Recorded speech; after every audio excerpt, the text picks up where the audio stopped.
Hello, beauties. We are on day 10. We are moving and grooving. I have here with me my sister in love.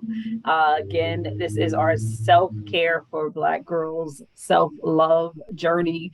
30 days of learning to love ourselves and continuing to love ourselves. And today we are talking removing the need for perfection and really how perfection is really an indication of really looking at these high expectations, these standards that are abstract, and the idea that somehow we have this bar or this mark or this position of meeting an ideal of impossibility and or satisfaction that can never really truly be met, because as soon as we get to here we then increase it to this next level that is almost like impossible to ever get to. And so what happens is that we really never meet the mark because we keep lifting the mark to a higher level and to another level, and then sometimes we aren't even the dictator of that mark, right? Because it can be our childhoods, it could be our community, and in many times it can actually be us navigating white supremacy. It could be us navigating the world. It could be a lot of things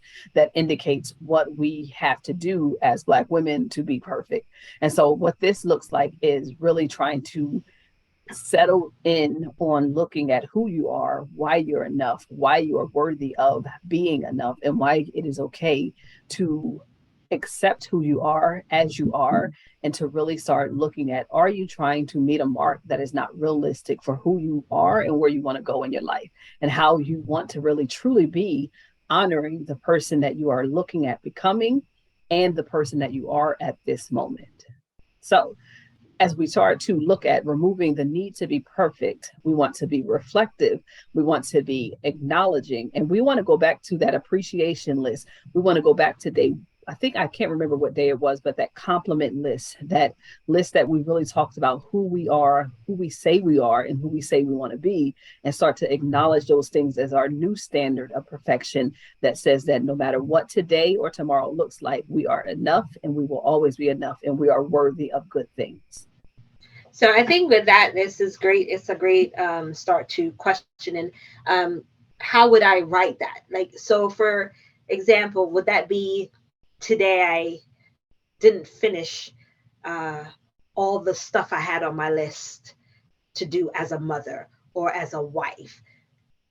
Do or I today write that or as today I in don't that way? have a or today I don't have a list as a mother. Today I don't need a list. Today I don't need to compare myself to any mother. Today I don't need a perfection list of what describes me as a mother, right? So what we need sometimes is to take away the idea that there is a one way or a right or a wrong way to do any of the roles that we have in this world, and to really determine to ourselves is what we want and how we provide ourselves with the compassion to be those things. So start reflecting on, what am I doing right? Right. So we talked earlier and we talked earlier in our conversations about how are we compassionate to ourselves around what we are doing right in the moment. And so when you're asking about how would I write on this, I'm thinking, how would you acknowledge what you are already doing successfully in Okay. those standards, that you don't need to kind of add more things about what's not being done, right? And so when you're asking yourself what's not being met, what are those checklists that you're creating? And so is that list about more things that need to get done, or are you adding more things? And so to me, it's not about what needs to get done. It's about what you've already completed. It's about, are you meeting a standard that doesn't match up against some imaginary outcome? And really, who outcome is that Is really it that you're trying to meet, right? right? Because then it's about a comparison that doesn't have anything to do with success. It has everything to do with comparison of some success for someone else. And so, Got it. really, when you're reflecting, you're trying to formulate, is this my story, or is it someone else's story that has been told to me that I've been able to convince myself is mine all this time? And if it Okay. isn't, or if it is, and this is where we talked about asking for help, and if it isn't my story, then it's time for me to start reframing and rethinking, how do I start creating what's really my voice now?